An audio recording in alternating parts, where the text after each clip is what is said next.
Hello and welcome to SuperSportsWomen TV. Nat Edwards and Mel Jones with you. MJ, it's been a big week in sport and we'll kick things off with some rowing news, and it's fantastic for the Aussie women's 8 crew. They've qualified for the London Olympics, and against all odds they've only been training together for about 2 months now, and it was only their second competition. It's an absolutely amazing story, and you hope the fairy tale continues. Yes. But at the start of the year, Rowing Australia decided that they didn't have the talent or depth really to put in a women's 8s, and then after a lot of lobbying from rowing community, from women's sports groups, and even some talk about legal action over it, they decided to flip their decision, put the girls in. Half of the crew hadn't even raced internationally before, so absolutely amazing result, and we'll certainly follow all the girls as they prepare for London, but then hopefully also go a few places further. Yeah, and it's a great opportunity for someone like a Phoebe Stanley, who we've spoken about before, who missed out on making, you know, one of the doubles or the individual events, and this gives her an opportunity. It certainly does, and for those other sevens, and for the people that saw the footage, they were just absolutely ecstatic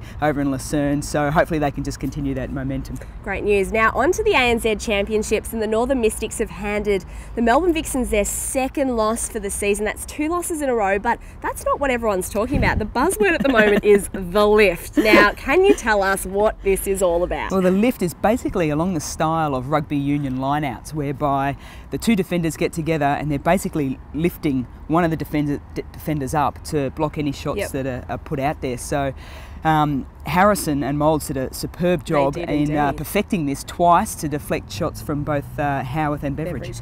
It was incredible, and the Melbourne fans were booing. They were taken aback by this, but Vixens defender Bianca Chatfield did come out afterwards and say that the Vixens themselves and the Australian Diamonds have been practicing this tactic. They just hadn't perfected it yet. Well, that's it, and it takes a certain kind of combination to perfect it, and I think that's probably what's held the Diamonds back a little bit. But they are practicing it, and you know, of course the Vixens fans were going to be very upset about it all. But typically when you're speaking to netballers, and I spoke to Shaw McMahon the other day, they're actually quite excited about it, and it actually gives a little bit back to defenders. As we know, it is pretty much a shooter's game. I think I'll be trying that out in my mixed netball team next week. Now on to some Olympics news, and the Hockey Roos. We've got the hockey draws have all come out. The Hockey Roos have drawn Pool B, and they do face New Zealand first up, which is a pretty tough test, and then they've got the world number 3, Germany. They certainly do, and they recently played New Zealand in the 4 Nations over there, and they played 2 finals, and it went 1-1, so it's a tough game to start with. Really good results against Germany, though. They've only lost once to them in the last 18 months or so, so they've had some really good results there. They've also got South Africa, USA, and then Argentina in the last world game, number 2, which will probably decide the semi-finals. It's going to be very, very interesting, but at least they're happier than the Kookaburras about their draw. That's it. All right, on to more basketball news, and this is in the Olympic strain as well. And they've cut the squad, the Opal squad, to 14 now, and that's headed by, of course, Lauren Jackson. And the girls are up in Canberra still for the second week of the camp. Yeah, look, really tough 2 weeks up there in Canberra at the moment, but it's resulted in the 14-player squad.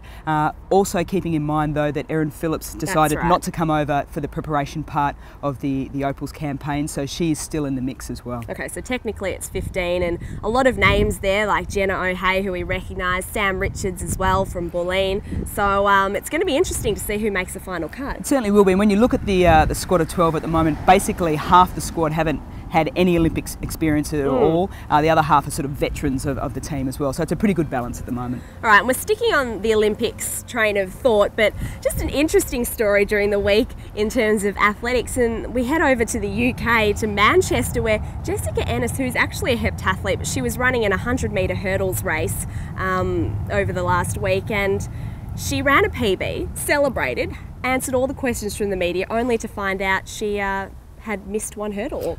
Well, she not only missed 1 hurdle, the whole race missed 1 hurdle because the officials only put 9 hurdles in. An absolute faux pas from all race officials over there. It doesn't bode well for the organisation of athletic events coming into London, and you just feel absolutely gutted for her. That time would have put her in the heptathlete, looking at a world record kind of points range. But for her, she did beat the Olympic gold medalist and the silver medalist, so she's in really, really good form. She is indeed, poor thing. Doesn't count after all that.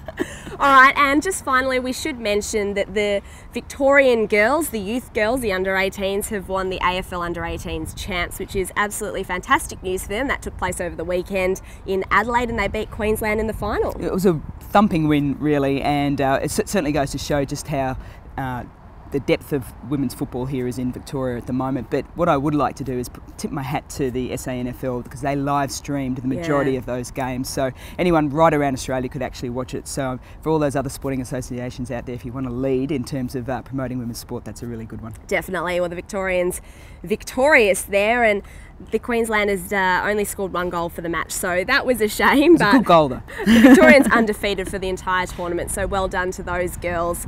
Now, that's all we have time for today. Don't forget the French Open starts on Sunday, so plenty to look forward to then. And the gymnastics nationals are also going on in Sydney at the moment. That's certainly it. All right, don't forget to follow us on Facebook and Twitter, and we look forward to seeing you again soon. See you then.